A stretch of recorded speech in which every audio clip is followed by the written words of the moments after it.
All right, so doing a quick update on where we're at with the Cyberpunk CCG. So, if you saw another video I made, I won this Goodwill auction, and it had tons of booster packs. They weren't in boxes like this, but they were. It was seriously like probably 4 or 5 booster boxes worth of just loose packs, but the packs were sealed.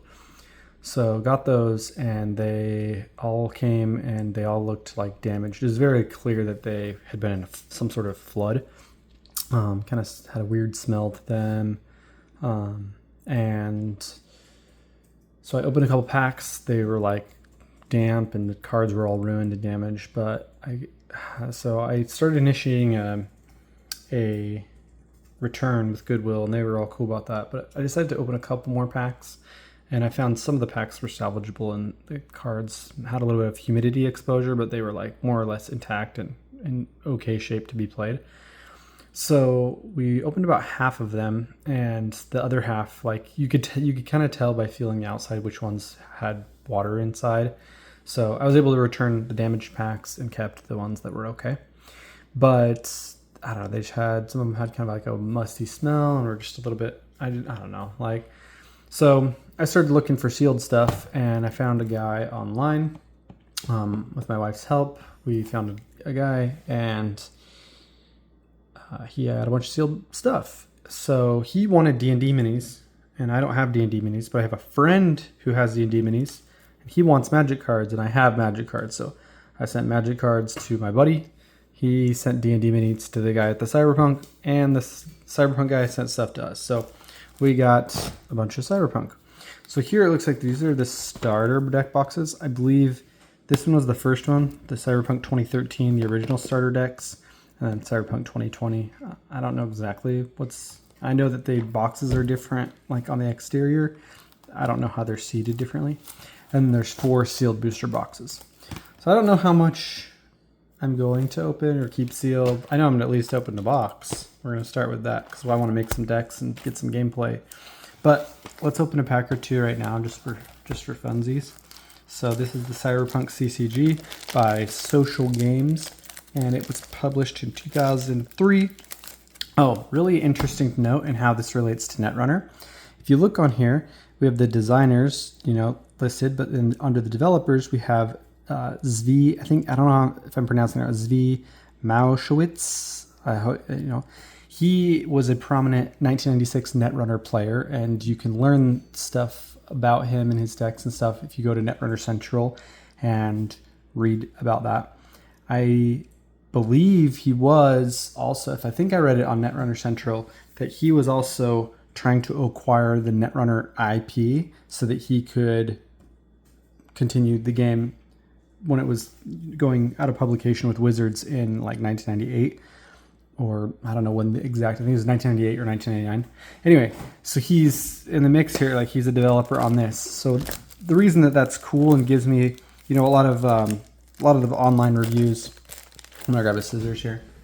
A lot of online reviews kind of, they have criticisms with the mechanics of this game, but the fact that that guy Zvi was a developer on this makes me think, that guy, prominent Netrunner player, he had a say in some of this, then he probably had some good advice or good influence on the game. So just a little bit interesting of how it's related to the original Netrunner card game.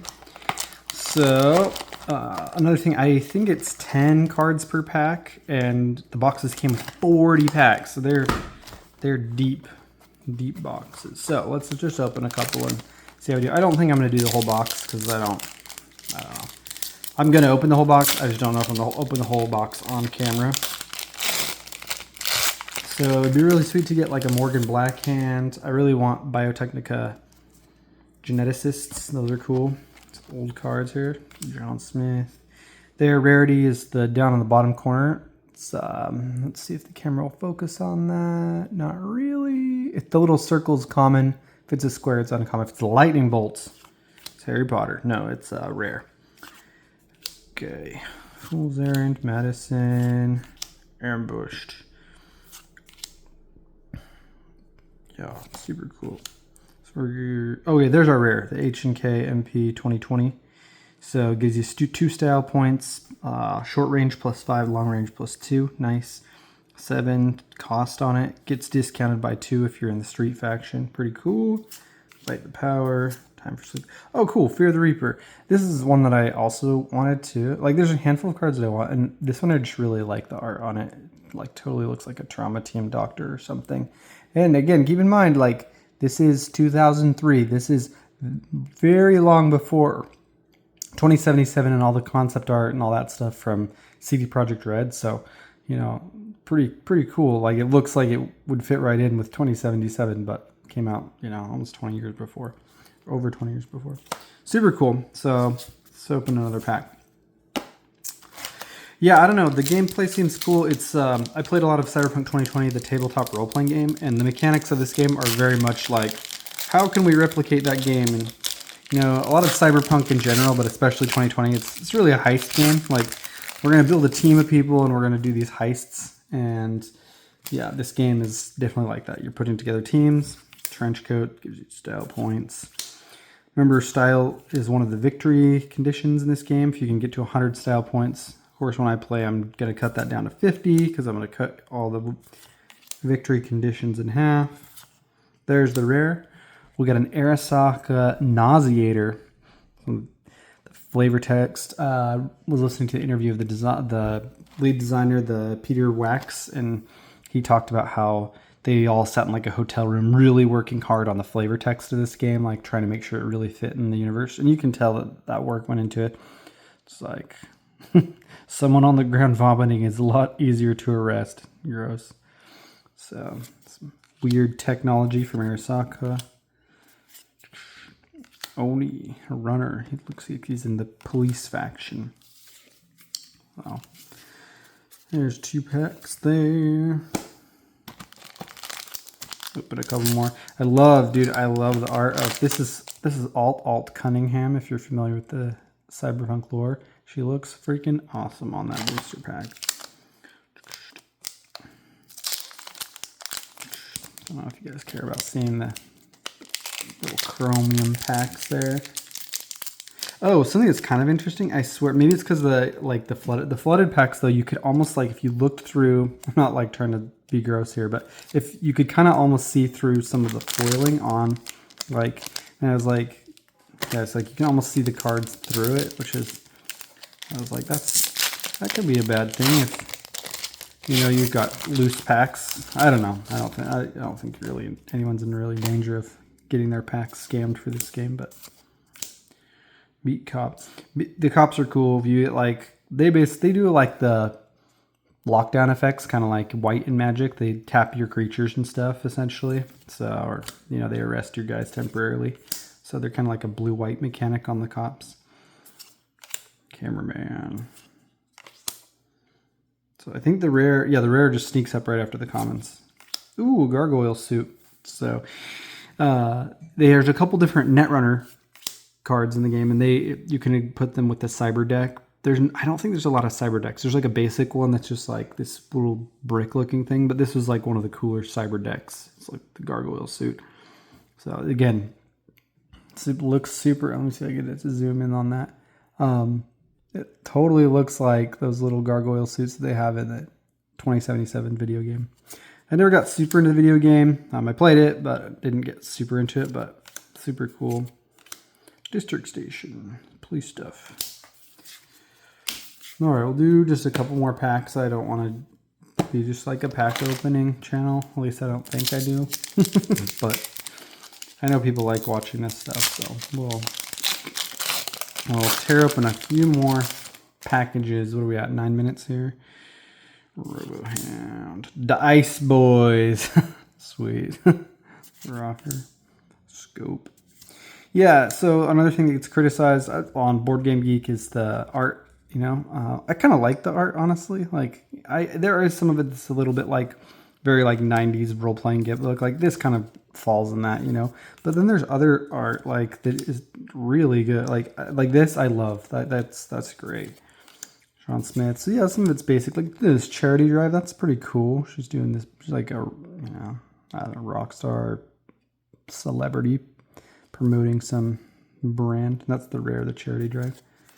A katana. So yeah, you can see like some of it like not super detailed and stuff, but you know, the flavor's there. Like they're getting it. This guy, dude, this straight up looks like freaking Deus Ex, the first one. Warren Spector. Just like JC Denton or something. Just that, yeah. Totally like.